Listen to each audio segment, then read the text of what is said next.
forcément en partant devant, en plus avec le public, ça va être parfait pour Quentin. Et c'est un bonheur de voir Quentin Fillon-Maillet dans cet état d'esprit, le voir s'amuser avec le public. Le public devrait bien lui rendre sur ce départ. On va se taire pour vivre cette clameur tous ensemble.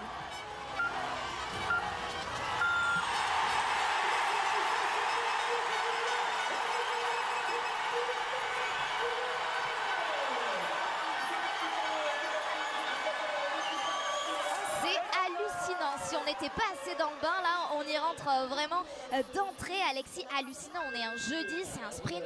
Franchement, le sprint, on le sait, c'est pas les courses en confrontation, ça part toutes les 30 secondes. Enfin, il y a plus sexy quoi comme course. Et pourtant, les supporters français sont incroyables.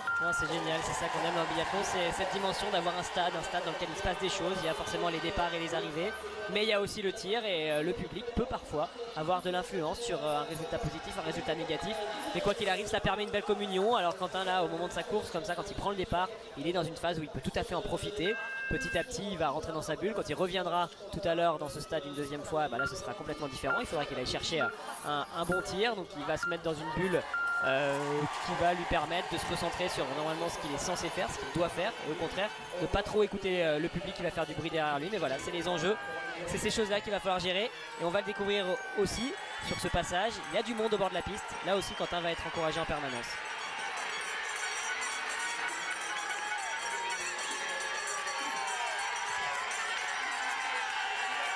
Une tribune pleine à craquer dès le premier jour de course. Et là, sur ce plan, on voit également une piste qui est très remplie, très fournie, avec bien sûr des bonnets tricolores pour encourager les Bleus. Donc on parlait des conditions, oui, c'est des bonnes conditions de glisse. On a un revêtement qui est plutôt dur. On connaît peu son évolution, surtout qu'on attendait de la pluie pour cette course. Apparemment, ça n'arrive pas. Pour l'instant, en tout cas, il ne pleut pas.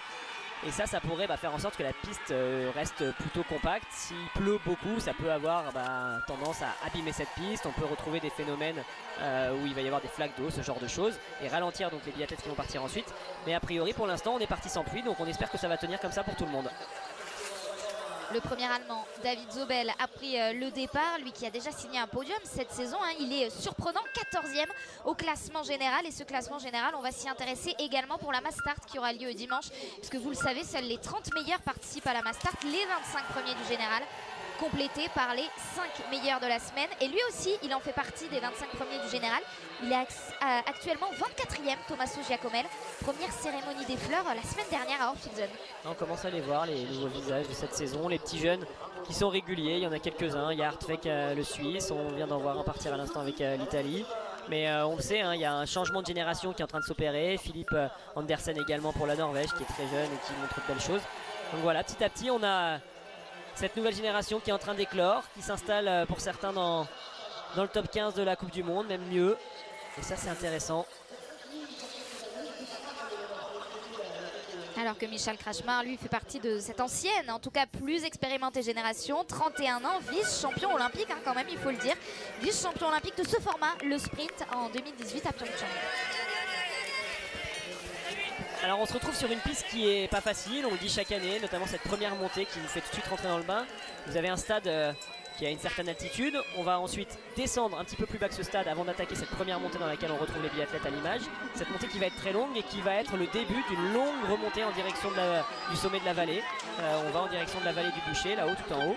Et on a ce format de piste qui vous fait être tout de suite très haut cardiaquement. Là, quand l'Allemand se retrouve sur cette relance, il est déjà très haut cardiaquement. Il va avoir à peine un petit virage comme ça pour récupérer et tout de suite il va devoir commencer une autre montée. Donc c'est ça qui est difficile, il faut être capable de gérer, de lisser son effort pendant longtemps et surtout de tenir une fréquence cardiaque élevée pendant plusieurs minutes. Et pour l'instant, est-ce que c'est Quentin Fillon-Maillet toujours le plus rapide? Non, c'est l'Italien Giacomel qui lui passe devant. Presque 2 secondes plus rapide sur Quentin Fillon-Maillet quand même au tout début. Vous l'aurez compris avec les explications d'Alexis en parallèle au tout début de cette course au 0.7.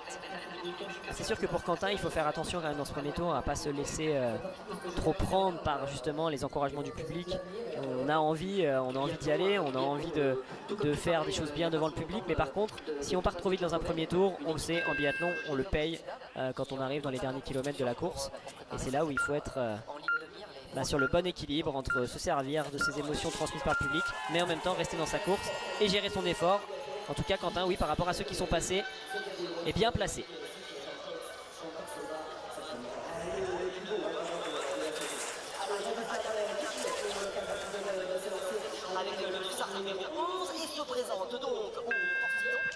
Regardez, Niklas Hartweg, puisqu'on parlait de cette jeune génération qui arrive. Il a 22 ans, il est suisse et il a déjà signé son premier podium cette saison. Au classement général, il est donc 6e. Et c'est le meilleur jeune sur ce classement général. Parmi les moins de 25 ans, c'est le mieux placé, ce qui lui vaut ce dossard bleu du meilleur jeune et qui, à l'issue de la saison, donne une récompense, ce globe du meilleur jeune qu'a notamment eu, par exemple, sur la Laigred, le Norvégien actuellement 2e au classement général qui partira aujourd'hui avec le dossard 31. J'ai l'impression qu'il commence à pleuvoir sur les images là. On essaie de regarder devant nous. Et ça se voit pas beaucoup parce que c'est assez gris de toute façon depuis le début de la journée ici sur le site d'Annecy Grand Bornand. Et ça se pourrait bien que quelques gouttes d'eau commencent à vraiment apparaître. On voit les gens qui mettent leur capuche, c'est ça. Et ouais, il me semble bien qu'il pleut un petit peu.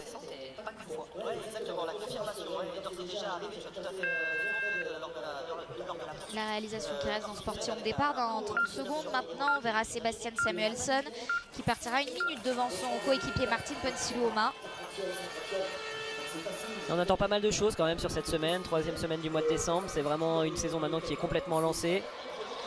Il y en a parfois certains qui ont du mal sur les premières courses. On en a parlé avec par exemple Quentin qui n'est pas encore au top de sa forme, mais progressivement ça monte. D'autres à l'inverse qui ont bien commencé. On attend de voir s'ils sont capables à un moment donné de concrétiser, de jouer vraiment le classement général de la Coupe du Monde.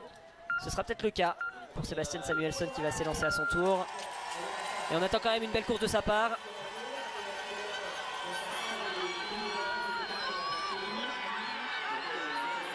En attendant de retrouver Sébastien Samuelsson au premier intermédiaire, regardons ce que ça donne pour Niklas Hartweg. C'est toujours Tommaso Giacomelli qui est le plus rapide. Et Hartweg, le Suisse, va être juste derrière même Quentin Fillon-Maillet. On le voit, c'est très serré sur cette piste pour le moment dans les premiers dossards. Oui, il part à 3 secondes. Alors c'est ce que je vous expliquais tout à l'heure. Si on part trop vite dans cette première montée, on peut se retrouver 4-5 pulsations cardiaques trop haut. Et ensuite on va le payer sur la fin de la montée. Donc il faut être quand même capable de lisser son effort tout au long de cette très longue montée. Par contre, quand on revient en direction du stade, là on a le temps de récupérer sur certaines portions. Et Quentin vient de s'installer donc pour ce premier tir.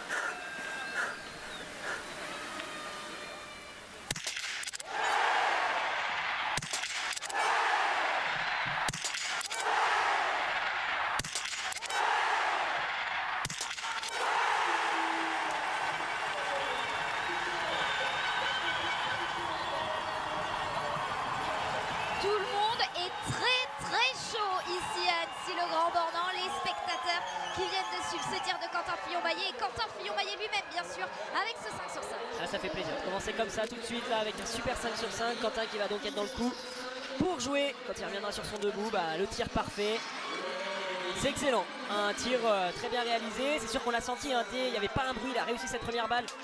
Tout le monde a crié dans tous les sens, ça aurait pu le déstabiliser, mais il s'y était bien préparé, il ne s'est pas laissé avoir et il va blanchir les 5 cibles. Excellent début de course pour Quentin. Samuelsson vient de passer en tête sur le premier intermédiaire avec donc 1 seconde à 0,7 km d'avance sur Giacomelli.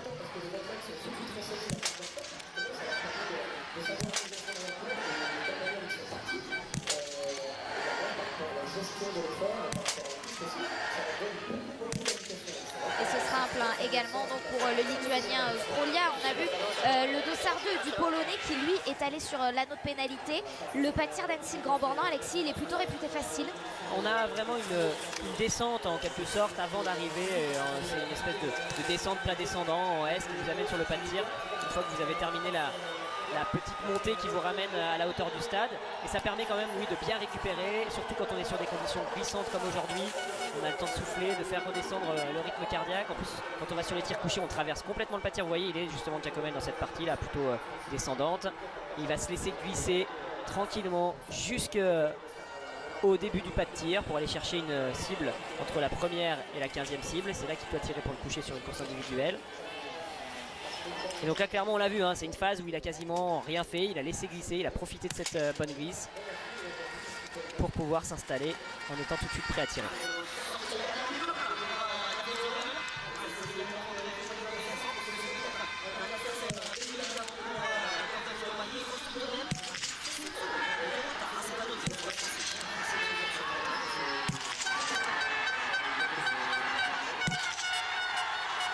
attention, cette dernière balle qui est dehors pour Tommaso Giacomel.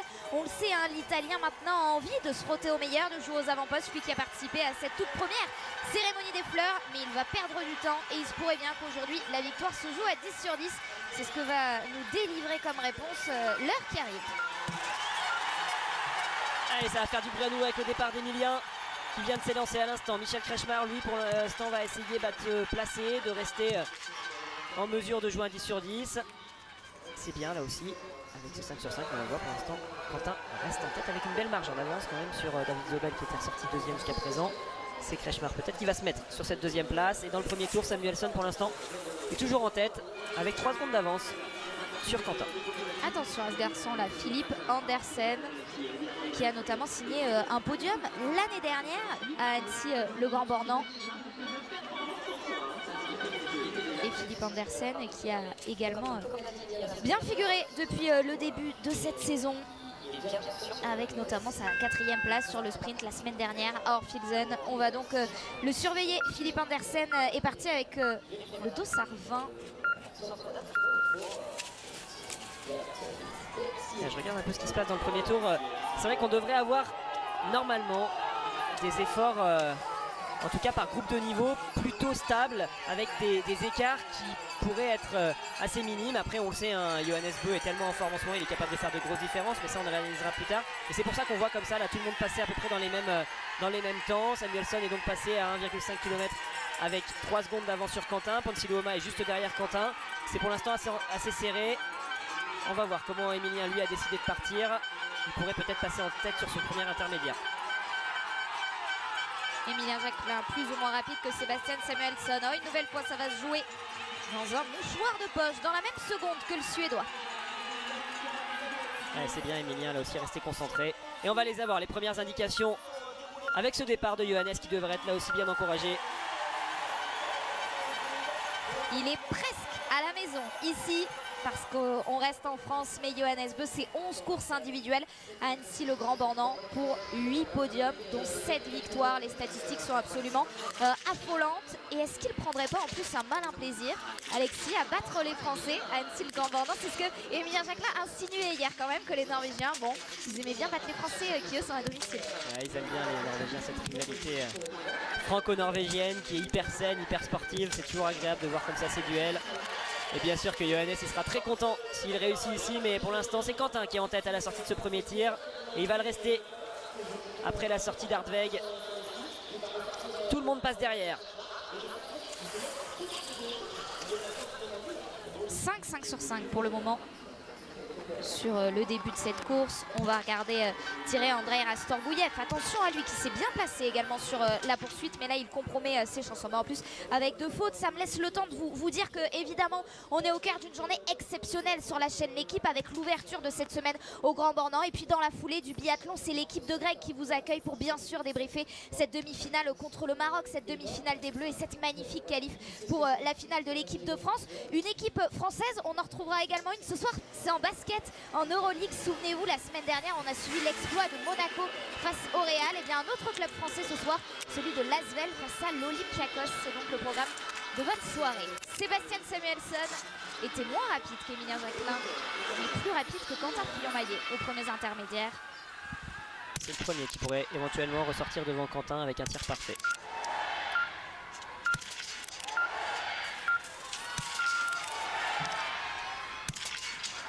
Il le fait, le tir parfait, il lui reste 10 secondes pour sortir de ce pas de tir en tête. Là ça va pas se jouer à grand chose, on a un Quentin qui a été efficace sur la partie du pas de tir.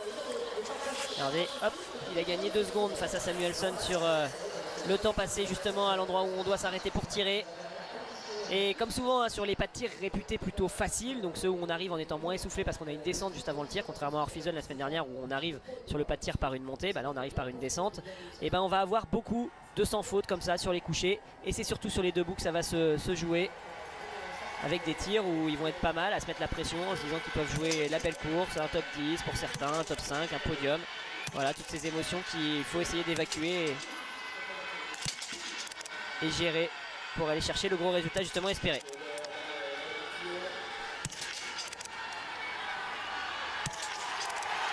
Oh, il y en a de partout là. Le retour de Quentin Fillon-Maillet sur le pas de tir. Le départ de Fabien Claude. C'est peut-être ça qui a perturbé ou non Martin Ponsiluoma qui va aller sur l'anneau pénalité. 9 sur 10 aujourd'hui pour Quentin Fillon-Maillet qui s'en sort quand même très bien avec ce dos sarin et la pression de tout un public. Ah, c'est pas passé loin cette balle. Alors on n'a pas vu le zoom, en tout cas au niveau de l'engagement.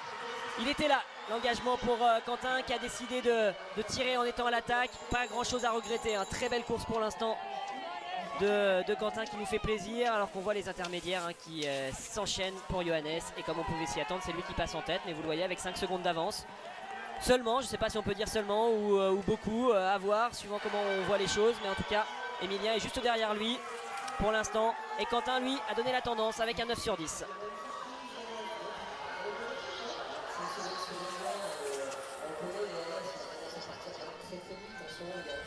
Allez, on vous parlait de ce garçon.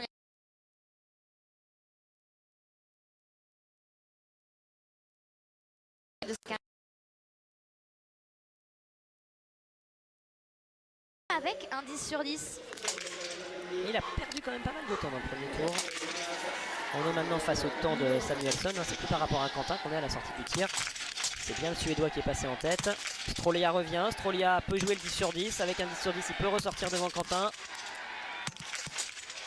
C'est parfait pour Andersen. Et ce sera un tour de pénalité pour Strolia qui progresse quand même depuis la saison dernière. On le voit de plus en plus souvent dans les top 5. On sait qu'il est capable à tout moment d'aller chercher un podium désormais. Mais toujours pas de 10 sur 10 donc dans cette course. Alors le premier 5 sur 5 debout, il est à mettre au crédit du Polonais Guzik, mais il avait déjà tourné sur le coucher. 9 sur 10 donc, et pour l'instant le score à battre. Peut-être que David Zobel va remettre les compteurs à zéro avec le premier plein et couché et debout de la course. En tout cas, la pluie qu'on attendait est bien là désormais, on le voit clairement. Il va falloir faire avec. Alors pendant qu'on est en course, ça gêne pas trop, c'est plus sur la partie de l'échauffement et de la récupération que ça peut être gênant. On peut avoir froid à ce moment-là, mais quand on est en pleine course, là, en plein effort, très honnêtement, on n'est pas gêné en général par cette pluie. Un tour également pour David Zobel, alors qu'Emilien Jacquelin, le voici, est sur le pas de tir, cible numéro 1.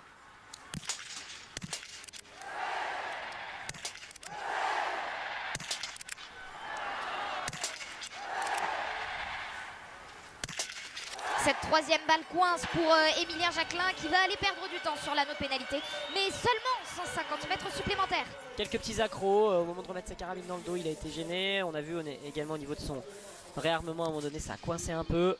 C'est bien, il n'a pas fait 2 erreurs sur ce tir, une seule. Ça va pouvoir repartir au contact. Alors forcément, il va ressortir loin avec ce tir. Moins bon que la plupart des biathlètes qui sont passés sur le coucher. Mais on le sait, avec un 9 sur 10, il restera clairement dans la course. Il vient de ressortir 8ème. Emilien a seulement 12 secondes, il va vite sur les skis. Il est encore largement en mesure de jouer le podium sur cette course. Et bien voilà, le voici le premier 10 sur 10. Michel Krachmar, vice-champion olympique du sprint en 2018. Est-ce qu'il va ressortir en tête avec ce score? Regardez, c'est ce gros poteau rouge qui va donner l'indicateur à la sortie du pas de tir. Oui, le Tchèque est devant Quentin Fillon-Maillet pour 4 secondes. Seulement 4 secondes d'avance alors qu'il a pourtant un 10 sur 10 quand Quentin, lui, a un 9 sur 10. Ça montre clairement que le Français va plus vite que le Tchèque. Globalement, quand on regarde les temps de ski du premier tour, on voit que pour l'équipe de France, ça va très bien. Emilien a un bon temps, Fabien lui aussi, Quentin, c'est la même chose. Donc ils sont dans le match à ce niveau-là. Maintenant, il faudrait aller chercher des tirs parfaits. En tout cas pour Emilien, il n'aura plus le droit à l'erreur quand il reviendra sur le pas de tir. On a Sepala qui s'installe et surtout Johannes Beu qui vient de se mettre à la cible 5 juste à côté. On va le retrouver voilà en double fenêtre. Il est en tête actuellement Johannes.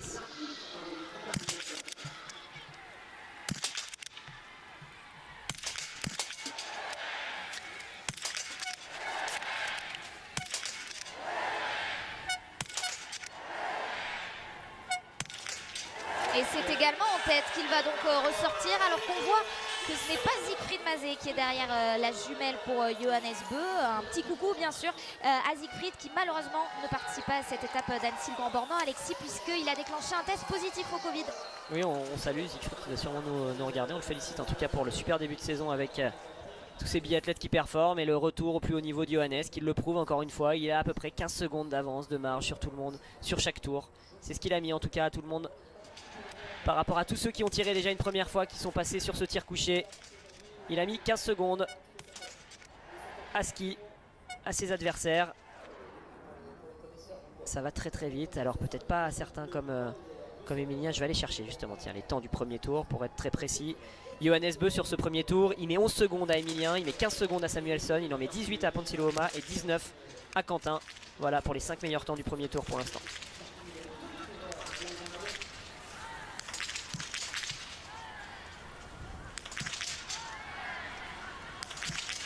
Le 10 sur 10 pour Niklas Hardweg, le Suisse, comme Michael Kretschmar. Il lui reste 10 secondes pour essayer de prendre la tête de cette course après 2 tirs. Il est très fort hein, sur le pas de tir, Niklas Hardweg. On le voit enchaîner les bons résultats, surtout grâce à ses tirs.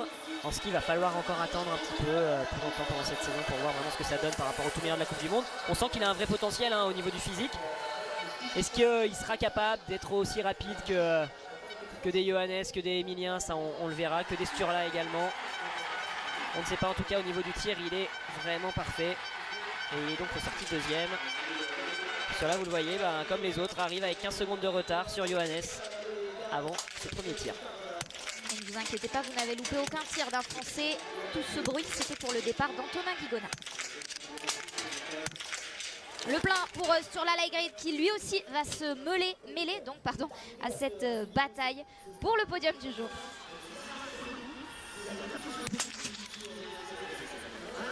Allez, Samuelsson peut prendre la tête provisoire. Vous le voyez, c'est Lapchin hein, qui est passé devant tout le monde.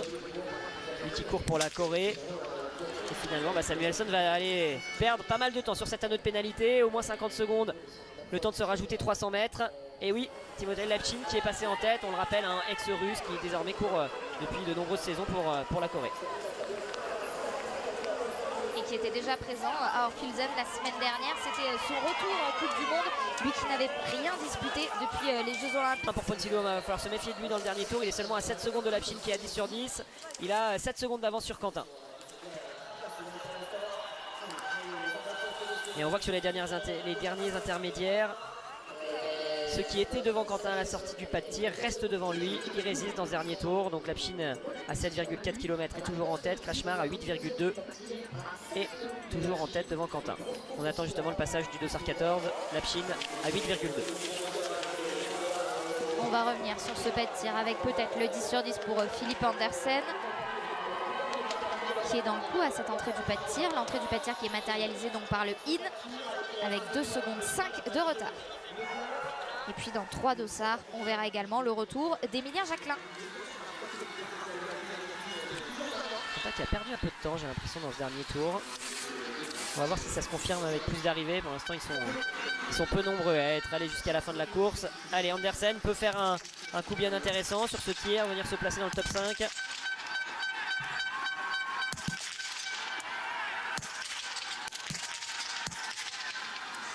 La dernière balle lui échappe à Philippe Andersen. Il n'y aura donc pas de 10 sur 10 aujourd'hui et peut-être pas de top 5. Ouais, ça va le faire reculer. Il est un petit peu moins bien que sur certaines courses. Andersen, on sent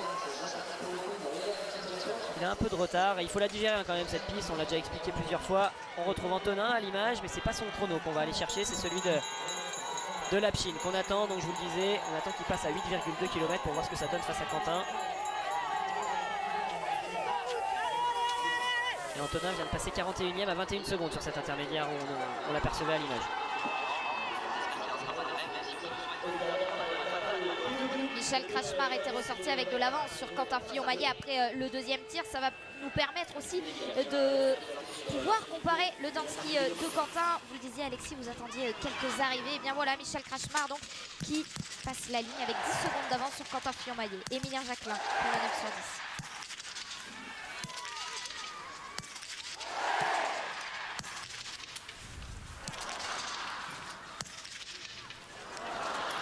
La double faute qui refroidit forcément la tribune d'Annecy, le Grand Bornand. On s'y attendait pas là, Emilien Jacquelin qui est à 7 sur 10. Ouais, là ça fait beaucoup dommage parce qu'Emilien avait vraiment, avec un 9 sur 10, encore des chances pour jouer le podium. Avec un 8, on se disait qu'il pouvait rester placé pour la poursuite, mais là clairement tout le monde l'a bien compris d'un coup. 3 fautes sur un sprint, un 7 sur 10. C'est pas un score qui vous amène grand chose, même si ça va vite pour Emilien depuis le début de ce sprint sur les skis, ça suffira pas. Alors on va voir ce que ça donne en termes de chrono quand il ressortira de la note pénalité. Il doit terminer ce deuxième tour, 250 mètres. Et par rapport à ce qu'on analysait de Quentin, oui, Quentin a perdu du temps dans le dernier tour face à Kretschmar. Allez, Emilien qui ressort à l'instant. Très exactement, vous le voyez, 11e à 33 secondes. Hein. Ça montre vraiment qu'il va vite sur les skis, mais malheureusement avec ce tir, il jouera plutôt le top 10 que le podium. Et lui, il a désormais la voie libre, si ce n'était déjà fait, Johannes Beu pour s'imposer.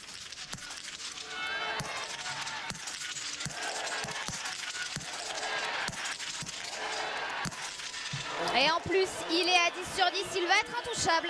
Oh là là, il est sur un nuage en ce moment. Aller chercher des 10 sur 10 comme ça sur le sprint, quand en plus on est le meilleur sur les skis, bah clairement ça fait des écarts énormes. 45 secondes d'avance sur tout le monde à la sortie de ce pas de tir. C'est lui pour l'instant qui va aller clairement chercher la victoire et on voit pas grand monde pouvoir rivaliser avec lui. On va plutôt se concentrer sur la suite du podium, sur la 2e et la 3e place. C'est Sturla Laegred pour l'instant qui est le plus proche du Norvégien à la sortie du coucher. Il le sait de toute façon, Johannes. Il a Sturla Laegred au basque. Il ne faut pas qu'il hésite, sinon ça pourrait permettre à son compatriote de revenir au classement général.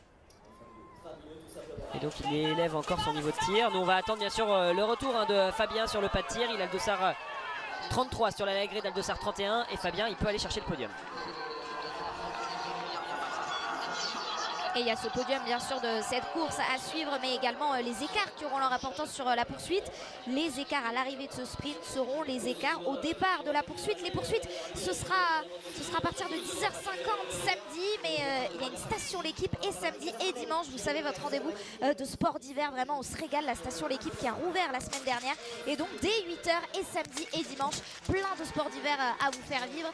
Et dès demain même, un autre sport d'hiver que le biathlon, c'est le ski de boss. On sera à 200 km d'ici, à l'Alpe d'Huez, demain 11h. C'est le rendez-vous que je voulais vous donner avant le sprint femme, bien sûr, de demain. On a vu Bénédicte Doll réaliser un bon tir.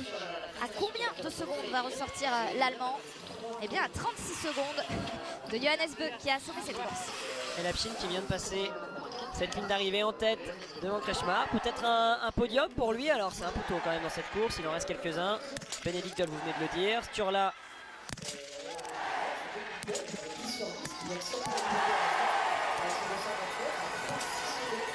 Ils sont là les Norvégiens, tous les deux à 10 sur 10. Et vous disiez que Sturla Laegred était au basque de Johannes Beu. Eh bien il ne va pas s'en débarrasser tout de suite. Alors il y a du retard certes, mais il est là Sturla Laegred avec moins de 15 secondes de retard sur Johannes. Ouais, ça reste compétitif, c'est là qu'on voit que Johannes n'a pas le droit à l'erreur face à Sturla pour l'instant. 15 secondes, il y aura peut-être 20 secondes sur la ligne d'arrivée. S'il se prend 5, même peut-être 10 secondes, on sera peut-être plus proche des 30 secondes, on verra ça tout à l'heure. Mais quoi qu'il arrive, on voit bien que Johannes n'a pas vraiment une marge de 1 ou 2 balles d'erreur face à Sturla, qui reste extrêmement régulier sur ce début de saison. Il y avait 8 secondes d'écart entre Timofey Lapchine et Martin Ponsiluoma à la sortie du tir. Est-ce que le Suédois a réussi à passer devant le Coréen? Regardez, il lui reste 10 secondes pour aller chercher cette ligne d'arrivée. Et le Suédois est rapide sur la piste et il vient donc chercher le temps de référence pour l'instant. Et Quentin Fillon-Maillet est désormais hors du podium. Et il a skié vite, Ponsiluoma. Il a mis 17 secondes à Samuelsson qui pour l'instant a le deuxième temps de ski. Allez Fabien, c'est peut-être l'espoir du jour côté français.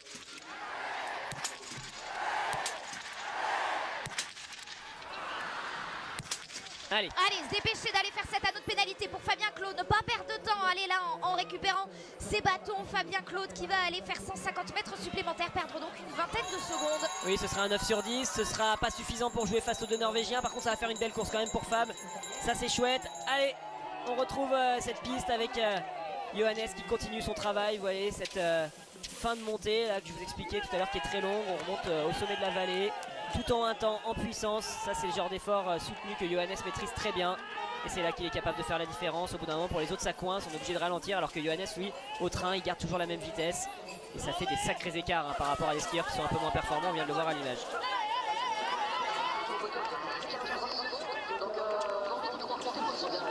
Doutchenko, il est ressorti dans le top 15 après le deuxième tir.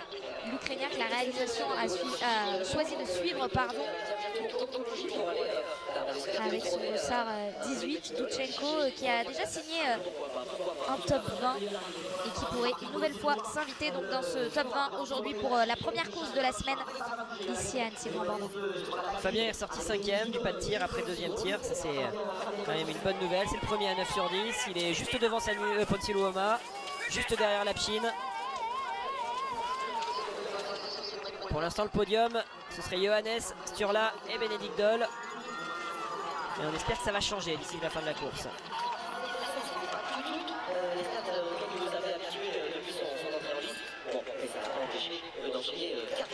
Philippe Andersen, le 9 sur 10, donc, mais moins bien sur les skis. Vous le disiez tout à l'heure, Alexis, ça fait donc un top 7 pour l'instant provisoire. Johannes Dalleux, lui, avec une vingtaine de secondes de retard, mais de retard sur Johannes Beu. Bien montre qu'il est une nouvelle fois de retour, en tout cas dans cette première partie de course avec son sans faute. Il est bien revenu en forme sur ce début d'hiver. Il est moins performant que Johannes et Sturla au niveau du tir. Par contre, enfin que Johannes Beu, c'est aussi s'appelle Johannes justement, mais on le sent, hein, il a quand même encore quelques petites choses à régler au niveau de son tir. Attention à lui quand même, hein, il peut être redoutable. Et s'il réussit un 10 sur 10, on aura peut-être un triplé norvégien sur cette course. Car il y a un écart de presque 20 secondes entre Sturla Laegrid et Bénédicte Doll pour l'instant à la sortie du pas de tir debout. Et justement, le voici sur la Laegrid. Cette fois, on n'est pas à la sortie du pas de tir. On est à nouveau sur la piste au 8.2. Il y avait 14 secondes à la sortie du tir, il y a 16 secondes désormais. Allez, Emilien qui donne tout pour aller finir. Emilien dans le dernier tour actuellement, il jouait la 12e place. Allez, jusqu'au bout, chaque seconde va compter pour la poursuite. Avec une trentaine de secondes de retard pour Emilien Jacquelin qui est en train de tout donner face à une tribune qui l'encourage. Moins de 40 secondes, oui, il sera dedans. Et ce top 7 donc pour Emilien Jacquelin. Avec ce 7 sur 10, Emilien Jacquelin qui est très certainement, bien sûr, on l'imagine, déçu de cette course, de ce sprint. Qui aura de nouvelles chances donc de se rattraper cette semaine avec la poursuite samedi et dimanche, jour de ma start où Emilien Jacquelin devrait partir avec un dossard très intéressant, bien sûr, même si tout le monde part en même temps sur la première ligne, puisqu'Emilien Jacquelin est pour l'instant 3e du classement général. Le classement général, il est bien pris, bien dominé par cet homme-là, Johannes Beu, qui domine également cette course aujourd'hui. Encore une sacrée course.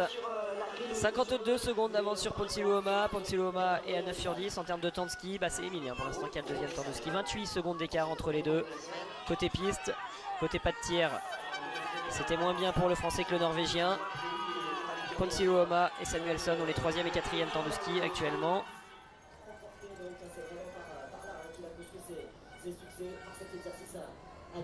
Il est fort, il est vraiment fort sur ce début de saison, Johannes.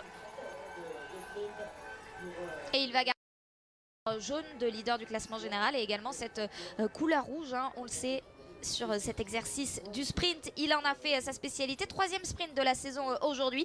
Et Johannes Beu a déjà remporté les 2 premiers. Et bien voilà, jamais 203.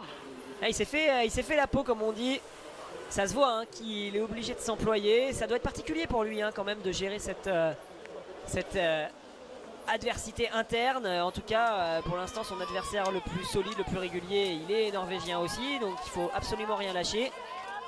Sinon Sturla pourra revenir et ça doit l'obliger à élever son niveau. Johannes, il est obligé d'être parfait à tous les niveaux. Bénédicte Doll va peut-être aller se mettre sur la 2e place, normalement devant Ponsiluoma. Oui, il sera plus rapide que Martin Ponsiluoma, l'Allemand, avec une faute en moins que le Suédois. Et ce 10 sur 10 qui lui permet provisoirement de se mettre 2e en attendant les autres concurrents et notamment les Norvégiens. On a vu tout à l'heure Johannes Dalleux. On suit également le tir de Vetle Christiansen. Il aurait pu ressortir 4e. Et il y aura un tour de pénalité à effectuer pour Christiansen. Ça va le faire reculer. On va bien sûr suivre avec attention le dernier tour de Fabien Claude qui joue le top 5. Là c'est face à Ponsiluoma actuellement qu'il est en train de se bagarrer. Fab. Et Sturla lui va venir se mettre 2e. Encore une fois peut-être pour un 5e podium consécutif. On verrait le premier et le 2e avec la même identité. Un Johannes Beu, 2 Sturla Laegrid. Ça fait déjà 4 courses que l'on vit le même scénario et peut-être donc la 5e aujourd'hui. Il est là, Sturla, prêt à prendre la place du patron si le patron craque. Pour l'instant le patron c'est Johannes. Sur la 2e, même temps de ski qu'Emilien Jacquelin. Il est à 27 secondes, 8 de retard sur le temps de Johannes en ski. Et Emilien lui est à 28,2. Donc voilà, vraiment pour vous donner une idée d'un Emilien à 10 sur 10 que ça aurait pu donner.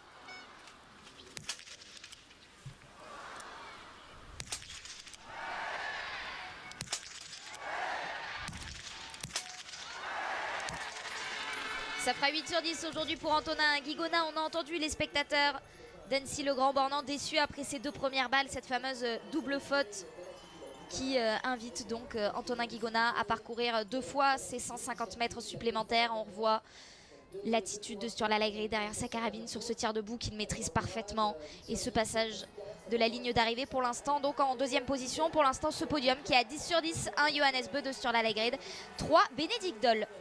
Dans quelques instants on va voir Fabien normalement sur la ligne d'arrivée. Donc je vous le disais, Fabien avec un 9 sur 10 aujourd'hui. Il essaye de se battre pour le top 5. Il a un peu reculé sur la fin du parcours. Lui aussi a perdu un peu de temps comme Quentin. Et il va aller se bagarrer pour la 6e ou la 7e place normalement. Allez, Fabien Claude devant toute cette tribune pour aller chercher le meilleur chrono pour la course du jour, mais également pour bien se placer pour la poursuite. Le temps de Quentin Fillon-Maillet en ligne de mire pour Fabien Claude, et ce sera Fabien qui sera plus rapide que Quentin. 7e place pour Fabien Claude, 8e place pour Quentin Fillon-Maillet et 11e pour Émilien Jacquelin. Tarier-Beu à l'image, vous le voyez, il a déjà pris un tour de pénalité. On va bien sûr pouvoir maintenant se concentrer sur la course des jeunes Français. Ouais, un tir vraiment engagé. Bon, il n'avait plus grand chose à perdre. Il faut qu'il fasse attention quand même, Tarier. Il n'est pas sur un début de saison, je pense, à la hauteur de ses espérances. Et ça pousse beaucoup sur l'IBU Cup chez les Norvégiens, avec une superbe équipe de jeunes qui a envie d'accéder à cette Coupe du Monde. Tarier pour l'instant a encore sa place dans cette équipe, mais il va falloir faire des performances de haut niveau pour y rester sur cette Coupe du Monde dans l'équipe norvégienne. Il sort en 14e position, le top 15 en ligne de mire pour Tarier-Beu maintenant dans ce dernier tour, alors qu'on voit le courage de tous ses supporters capuchonnés avec la pluie qui continue de tomber. C'est Johannes Dalle qu'on attend sur le tir debout. Johannes Dalle, il a le dossard 53, Tarier a le dossard 48, donc on va encore attendre un petit peu. Il est là. Justement, il lui reste cette montée coup de cul qui vous amène soit en direction du pas de tir, soit en direction de l'arrivée. Vous prenez à droite comme le Belge pour aller en direction de la ligne d'arrivée. Vous continuez tout droit pour aller sur le pas de tir. On passe sous la passerelle et ensuite, une fois qu'on est passé sous la passerelle, on bascule à droite en direction du pas de tir dans cette descente qui vous permet de souffler.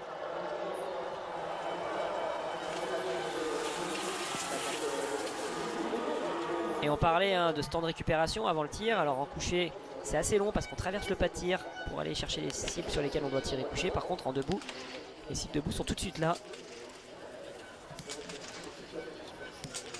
Et c'est pour ça qu'on a vu Johannes comme ça couper son effort dès le sommet de la descente.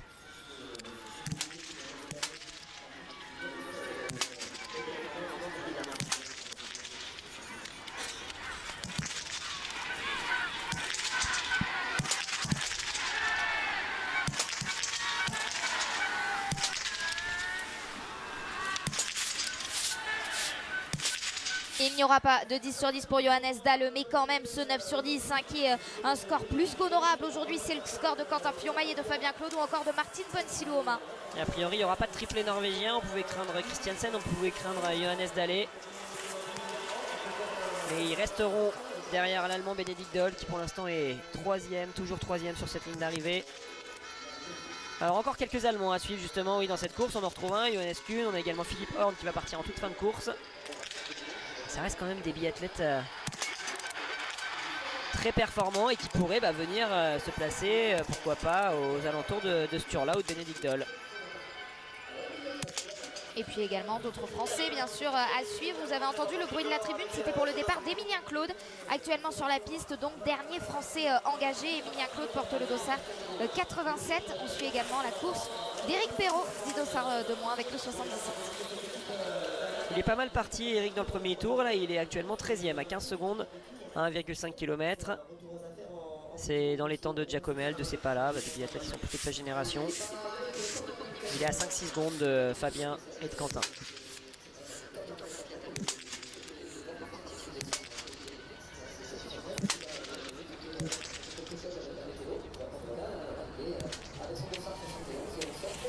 Jérémy Finello à l'image, mais c'est Tarier-Beu qu'on attend sur le passage à l'intermédiaire des 8,2 km. Là, c'est ce qu'on vous disait à la sortie du pas de tir, c'est le top 15 normalement qui est envisageable pour Tarier-Beu. Ça va se jouer justement face à Johannes Dalle. Christiansen est juste devant eux.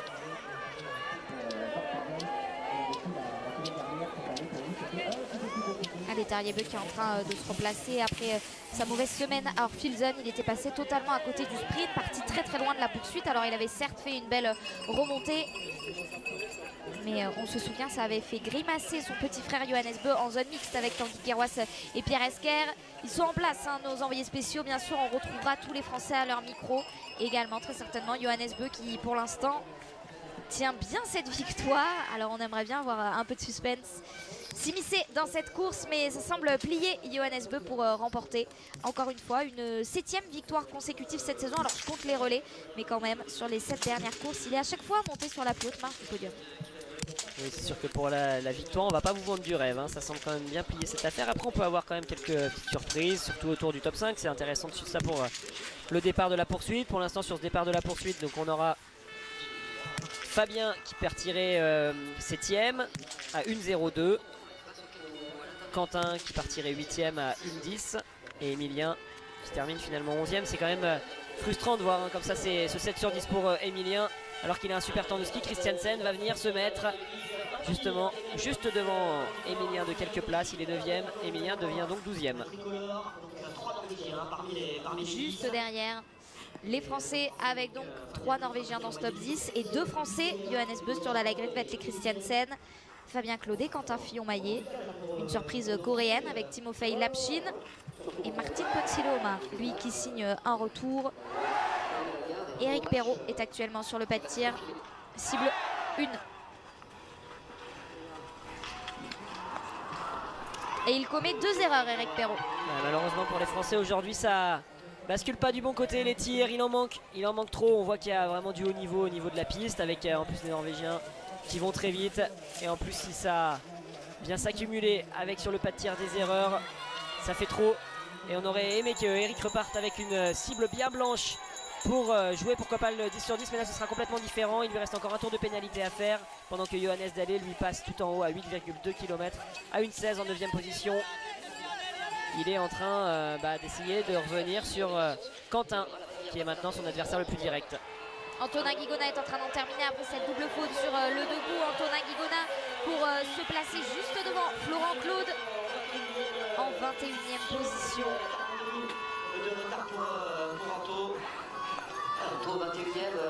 Antonin Guigona.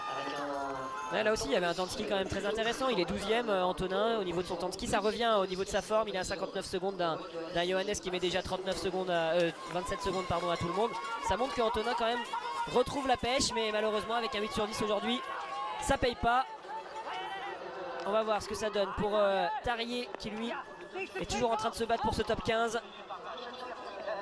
On disait il y a quelques instants 3 Norvégiens parmi le top 10. Il y en aura peut-être 4 dans quelques instants avec Johannes Dalle qui va arriver. Il y en aura peut-être également un autre si on dézoome un petit peu dans ce top 15. Tarier Beu qui termine derrière Emilien Jacquelin avec 2 secondes de retard sur le Français. 13e, ouais, Tarier.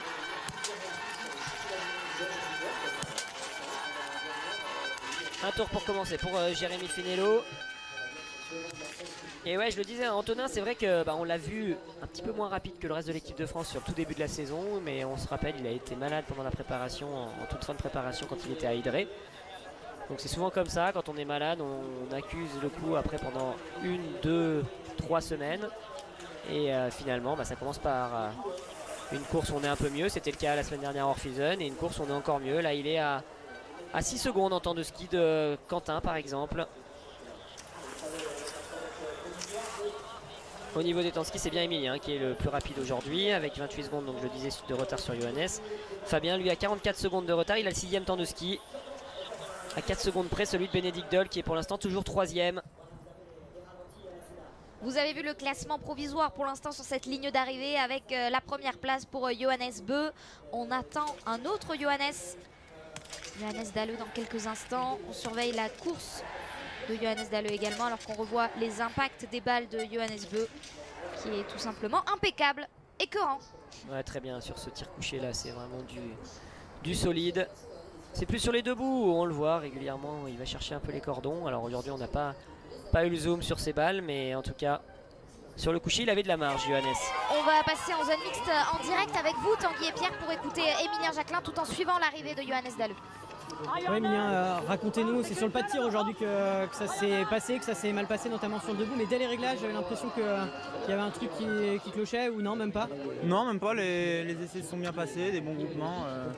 J'étais bien mon affaire, je trouve que je suis bien rentré dans la course sans avoir d'appréhension ou de surexcitation, je trouve. Après, voilà, sur le premier tir, c'est vrai que je l'engage un petit peu, la balle que je rate, je pense que elle est lâchée dans, je ne vais pas parler de précipitation, mais voilà, dans l'engouement de la course, un peu trop rapidement.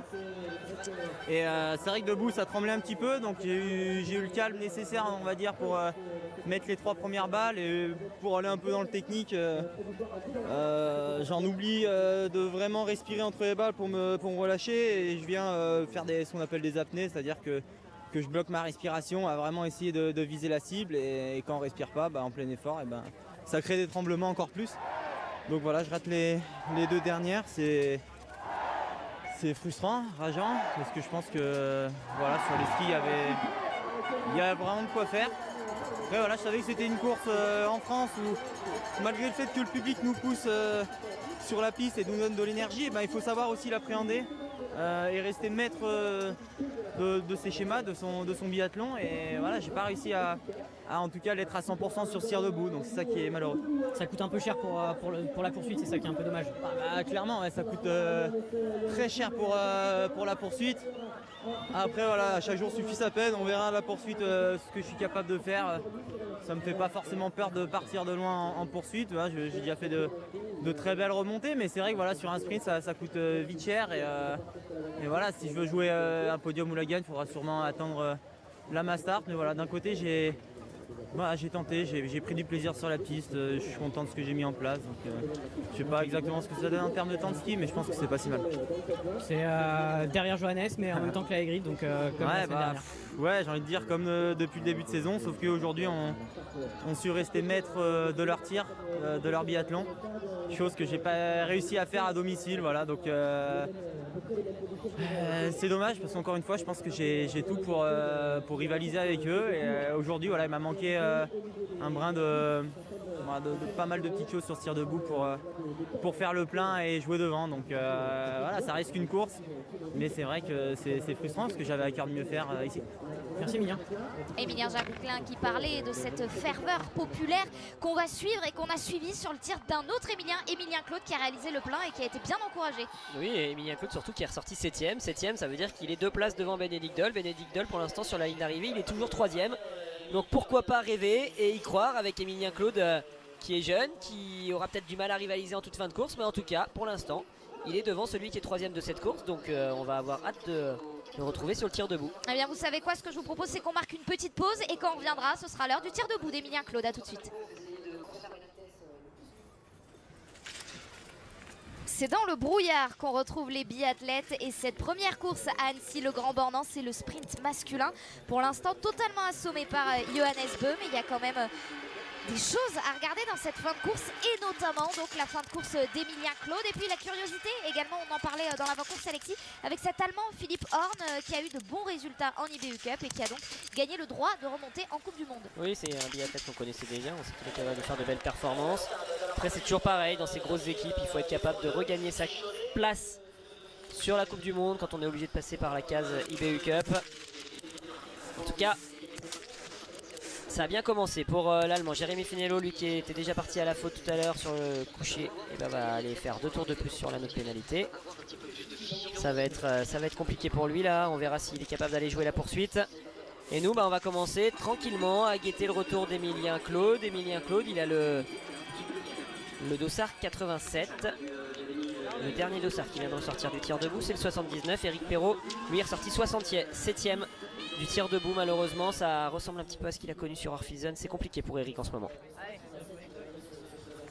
Avec ses 60 premières places bien sûr qualificatives pour la poursuite.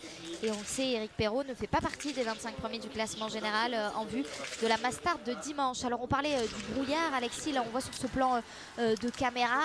Est-ce que l'image nous trompe? Est-ce que ça complique la visée pour les biathlètes ou pas? Il y a plus de brouillard que tout à l'heure, ça c'est sûr. Je pense qu'ils arrivent encore à voir. On a un rétroéclairage sur les sites qui permet de bien distinguer entre le noir et le blanc justement la cible, mais ça va quand même être moins net que tout à l'heure forcément quand Emilien va revenir. Emilien Claude, donc on attend de voir et on espère en tout cas que ça va pas devenir encore plus dense. Allez, dossard 85 d'Oscar Brandt. Alexis vous l'a dit, c'est le 87 pour Emilien Claude avec peut-être ce meilleur résultat en carrière en ligne de mire. Emilien Claude, à 23 ans, n'a jamais fait mieux que 20e sur une course de Coupe du Monde. Il y aura 3 erreurs pour Oscar Brandt avec ce 7 sur 10 donc, qui avait fait le plein sur le coucher. On ne souhaite pas le même destin évidemment à Emilien Claude qui en plus va avoir les supporters français rien que pour lui. Le voici. Il a bien résisté hein, dans ce deuxième tour.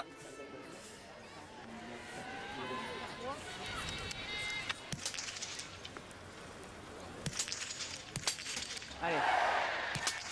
Allez. Allez. Ah. Pas mal, j'ai fait le même tir que moi.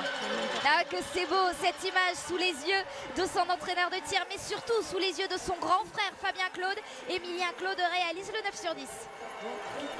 Et je vous propose qu'on l'écoute tout de suite, Fabien Claude, puisqu'il est avec vous, Tanguy et Pierre. Qui de mieux que vous pour débriefer le tir debout de votre frère, le même tir que vous presque sur ce debout d'ailleurs. Ouais, bah, le même tir que moi exactement. Je pense qu'à la 3, il y a les pensées parasites qui arrivent et moi j'avais prévu de me reprendre dans la descente avant le tir. J'avais prévu de me reprendre sur la 4 parce que c'est souvent qu'elle part un peu vite quand tout se déroule bien. Et voilà, je l'ai pas fait, elle est dehors. Voilà. Meilleur français, vous aujourd'hui, pas loin de la cérémonie des fleurs. Ça coûte cher parce qu'aujourd'hui il fallait 10 sur 10 pour exister. Ouais, après je le sais, j'ai regardé les résultats l'an dernier, il y a 3 ans. Au Grand Beau, je crois que pour jouer à un podium sur le sprint, à part si tu es dans les meilleurs temps, vraiment dans les meilleurs temps ski, il faut le 10 sur 10. Donc voilà, je suis parti attaquant, j'ai fait ma course, il manque pas grand chose. Donc voilà, je suis bien placé pour la poursuite et ça fait vraiment plaisir. Mais ici on a vraiment l'impression que c'est pas de tir facile et donc course difficile, faut être parfait. Ouais, facile oui et non parce que justement on arrive quand même même si on arrive d'une descente, on a la bosse juste avant et on prend l'essoufflement en pleine tête. Mais je crois qu'ici, on arrive souvent en 3e semaine et en fait les gens commencent à se débrider aussi. Il y a la trêve qui arrive bientôt et voilà, je pense que, je sais pas, tout le monde sait, c'est un peu comme Pokluka, tout le monde sait qu'il pour exister il faut attaquer et aujourd'hui tout le monde attaque avec le plein et c'est ce qui est beau aussi, c'est ce qui rend les courses de très haut niveau quoi. Merci Fabien. Une course de très haut niveau, on en a encore vu une aujourd'hui avec donc cette 7e place pour Fabien Claude et on va suivre le dernier tour de son petit frère Emilien Claude parce que je vous le disais avant son tir, 20e place, meilleure perf en carrière, et bien il est ressorti 13e. Ouais, c'est beau hein, ce qu'il est en train de faire Emilien, 13e. Alors pour rebondir sur ce que disait Fabien, c'est clair que de toute façon il n'y a pas de tir facile dans le sens où le tir c'est jamais facile. Il faut toujours aller chercher le résultat. On arrive très rarement, ça va peut-être arriver une fois ou deux dans une carrière sur un pas de tir où les choses se font tout seul, uniquement sur les automatismes. Et sinon on est en général obligé de construire son résultat et jouer avec l'état de forme du jour, avec les émotions, toutes ces choses là. Donc c'est clair qu'un pas de tir, un tir c'est jamais facile en biathlon. Mais on est parfois sur des pas de tir qui ont des caractéristiques différentes et donc c'est ce qu'on essayait de vous expliquer. Ici la particularité c'est qu'on arrive sur un pas de tir qui va permettre de redescendre quand même de quelques pulsations cardiaques, ce que certains pas de tir ne permettent pas de faire et ça peut vous faire passer d'un état où vous êtes quasiment à l'agonie, où vous êtes complètement essoufflé, vous ne pouvez pas tirer, à un état où au contraire vous avez suffisamment récupéré pour être maître de vos émotions, de votre visée, de tout ce qu'il faut faire dans le tir. Et c'est là qu'on se retrouve en général sur des pas de tir où ça attaque dans tous les sens. En plus Fabien vous l'explique en disant qu'on est en 3e semaine, tout le monde a envie de bien finir avant la trêve de Noël. Donc ça se lâche dans tous les sens, on a des tirs très rapides, on a des 10 sur 10 et puis on a certains tirs qui sont plus compliqués, notamment pour les Français qui jouent à domicile avec la tribune qui fait du bruit juste derrière.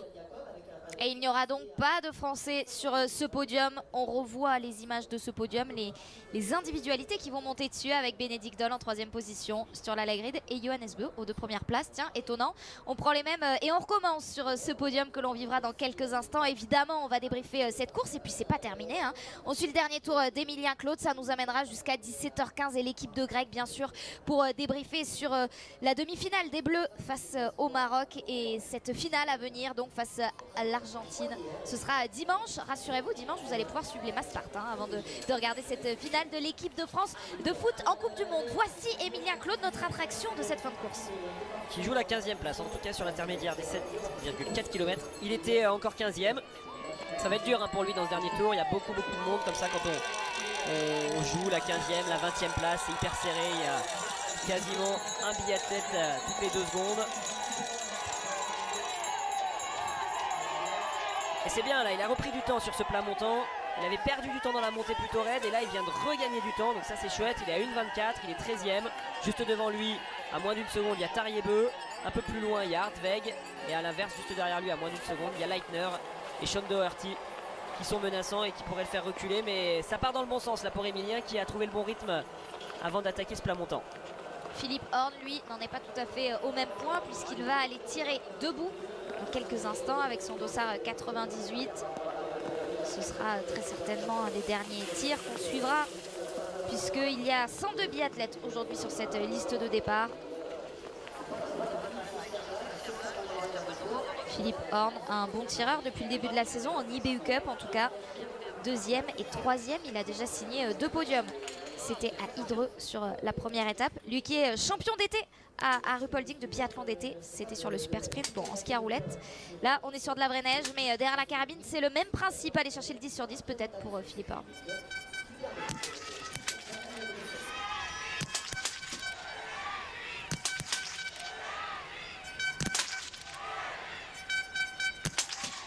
Une course de très haut niveau, disait Fabien Claude il y a quelques instants au micro de Tanguy et Pierre. Et bien voilà, Philippe Horn jusqu'au bout, lui aussi signe le 10 sur 10. Est-ce qu'il va ressortir devant Quentin Fillon-Maillet?